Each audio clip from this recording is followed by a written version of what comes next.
বাচ্চারা আসলে খেলতে ভালোই বাসে। আমাদের উদ্যোগ নিতে হবে আরো বেশি করে, যাতে মাঠগুলোতে বাচ্চারা স্বাভাবিক ছন্দে খেলতে আসে। বিকেলগুলোয় পড়াশোনাগুলো যদি একটু বন্ধ রেখে বাচ্চাদের খেলতে, আসলে খেলাটা যে মানুষের মানসিক এবং শারীরিক বিকাশের কতটা গুরুত্বপূর্ণ সেটা আমার থেকে আপনারা ভালো জানেন। এবং ছেলেদের তো ধরুন আটকে রাখাই যায় না বাড়িতে।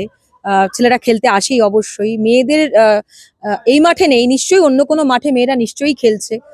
মেয়েরা মানে ওই সিস্টেমেটিক্যালি খেলার সাথে, মানে কোনো প্রাতিষ্ঠানিক খেলার সাথে যুক্ত না হয়, যদি এইরকমই মাঠে ফুটবল, ক্রিকেট বা ফুটবলই ধরুন, বা এই দৌড়দৌড়ির খেলাটা খুব জরুরি। আমরাও ছোটবেলায় দৌড়দৌড়ি করে খেলতাম। সুতরাং ওরা যে খেলছে এটা এতটাই ভালো লাগলো, এবং সেই কারণে এই স্টোরিটা করা, যে আসলে বাচ্চাদের মাঠে খেলতে দেওয়াটা খুব জরুরি। মানে ওই মানে কোথাও ভর্তি করলেন না, তাতে উৎসাহ পায় না। যেটা হচ্ছে যে একদম খেলুক নিজেদের ছন্দে, বিকেলে খেলার টানে আসুক, নিজেদের মতো করে খেলুক। যে মাঠ যেন ওদের মুক্তির জায়গা হয়, এরকম না সেটাও একটা কোনো সিস্টেমেটিক জায়গা যেখানে ওরা নিয়ম করে খেলাধুলা শিখছে।